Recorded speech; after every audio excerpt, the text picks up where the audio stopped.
Well, most of the teams down in 32, Jake, are going to be pretty well rested because a lot of them took the week off, not including Harlingen. Hannah and San Benito took a little time off, so now they face each other over in San Benito on Friday. And, hey, man, before the year, nobody knew what this game was going to give. But I'll tell you what, right now, that's a trendsetter. That's a lid lifter, as they used to say in the old days. You know that? They used to call the first district game the lid lifter. Yeah, it's one for you to know. Yeah, don't use that one much. This game's interesting because Hannah lost to Donna in their last game. Yeah, by a point. And they came back. They made that a game. San Benito's coming off that tough loss to Memorial where they played exceptionally well. They did. You know, a couple turnovers meant, you know, kind of was the difference in that game. I think San Benito is probably top 5. And, you know, you'll see it in our top 25 list, or top 20, top 25. Top 20, I think. Yeah.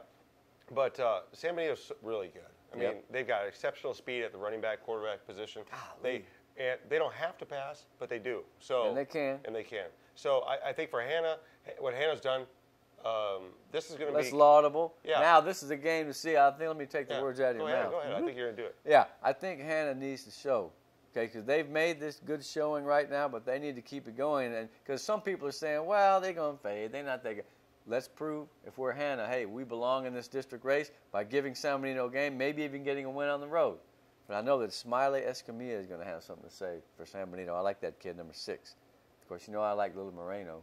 They got some good players over there, man. I wish I could watch. I wish we had all their games. Yeah. You know, I like to watch the game of the week each week. Man, I love Mercedes, and I'm digging watching them. But man, I'd like to see some other teams, man. Yeah, I know. I'd love to have the Greyhounds, by the way, if you're listening. Yeah, I mean, you know, we'd love what's to up, hear your man? game. Yeah, I mean, you know. But I think San Benito's a very tough team. I think that district's murder. It's so, great. You know, and that's what's awesome about it. If you don't think so, ask Brownsville veterans, man. Yes. Those guys are tough, man. Golly, a big team with some speed. Jeremiah Myers, that's the name of the week. That dude can break a kickoff and go just like that. Jeremiah Myers, wow. That's a great name. Yeah. Not Jeremiah Johnson, the mountain man.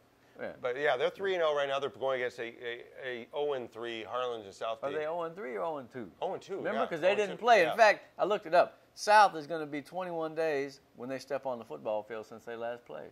Wow. So That's they're amazing. rested, I guess. Yeah, they're rested. Yeah. I hope they're not rusted root. Yeah. I hope they're rested. Yeah, but not arrested development. And this is, you know, it's a difficult game for them because, you know, to start district with a team that can put up points, play some really tough defense. I mean, it's going to be a difficult night for them. But they do have talent. Yes, they do. Play Wesco well. Yes, they do. And they scored 40 points against Villa. Here's the thing about Brownsville Vets.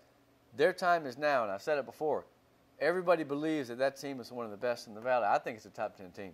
But they're going to have to crunch through this district schedule, and they got to make the playoffs. They got to get in there and win a playoff game. Because they're at the point now where I feel like if that program wants to keep moving forward, they have the talent and the experience and the coaching, but they got to prove it week by week. Yeah. So sometimes the pressure's on you. If you're not that good and people don't expect anything, then if you do something great, woohoo, you know. Yeah. But once you reach a point where you're established to an extent, hey, it gets tougher, man. That learning curve stops, and the law of diminishing returns sometimes sets in. And I don't think that's going to be the case with veterans. I think they have a real good chance to win the district. In fact, if you told me to pick a winner right now, I'd pick them or Harlingen. Really? Yeah. And of course, San Benito's like, what? And Los Fresnos. Hombre. See, that's the thing. I forgot about them. Yeah. Okay, I don't pick a winner. Yeah. And, you know, here's the difficult part. You know, we look at that district. You got Harlingen, Los Fresnos, San Benito, Brownsville Vets, and then you have Hannah, who just sitting there like, but we're good too. We almost beat Donna. What? Yeah. And I don't know. You look at that. Is Hannah going to be that one team that squeaks in because the other four beat up on each other? Yeah, maybe so. And then, hey, listen, don't count out South because they got a great coach and good kids, and so you know. And we're forgetting about Rivera. Yeah, well, and here's the thing I was thinking about the other day. You know, you can't expect them every year to pull off the magic. Yeah. So one of these days they're going to reach for that rabbit that's not going to be there. But I'm not going to be the one to say it won't happen.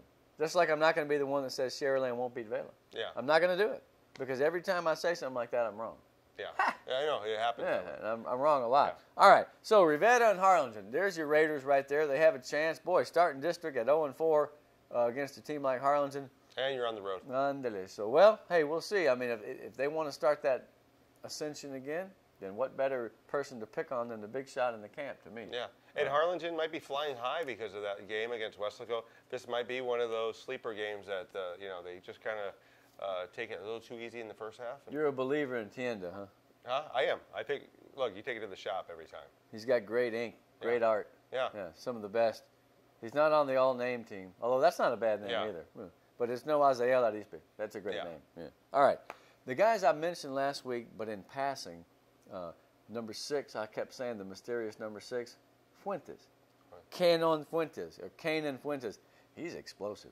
I mean, not only Michael, not only Tienda, but that guy, when he gets the ball by land or sea, he can go all the way. And he did against Weslaco. 12 yards. And that's all the way, essentially. And the other guy, and I wrote about him 2 weeks ago, is Robert Castillo. I don't think I mentioned him, did I? No. Last week. Man, talk about technically sound as a corner. That guy's got some great skills, man. I mean, and Coach Gomez was telling us what a good kid he is. He works hard.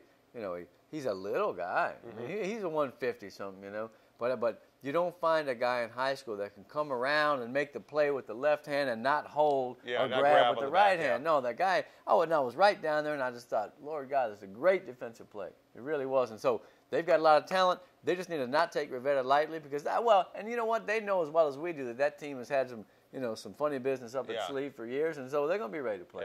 Yeah. All right, now, Los Fresnos at Lopez on Saturday. Lopez got that win. They're riding high on that. Then they take a week off. Los Fresnos 3-0. You think that the Lobos can stay with the Falcons? I really think that the Lobos they've impressed. I mean, you think about what they've done. They beat PSG North, Edinburgh North, Cal Chelsea. Oh, you're talking about Los Fresnos? Or Los Fresnos, sorry. I don't think that a lot of teams in that district can stay with them because they're doing it defensively and offensively. Oh man, the kid can throw the ball. Yeah. They're getting some better running these days. The defense is sound. Of course, Lopez, like we said, when is it going to happen that team will take a step forward and prove themselves? They started to 2 weeks ago. Let's see what kind of residuals they bring from that exciting moment and how well they can play against the Los Fresnos team that, contrary to the last couple of years, they're not as big as they have been. No, they don't have no Mendez, who, by the way, Mendez is up there at Purdue, and I heard he's done real well. Really? Michael Mendez. Remember that 77? Yeah. Huge offensive lineman, smart as a whip. In the engineering program at Purdue, and I hear he's backing up at a couple of different positions, man. Wow. Yeah, well, so the Falcon tradition of producing offensive linemen continues. Pretty slick. Okay, well, there's no off team because you have 8 in that district. Yeah. So that wraps up our look at 5A.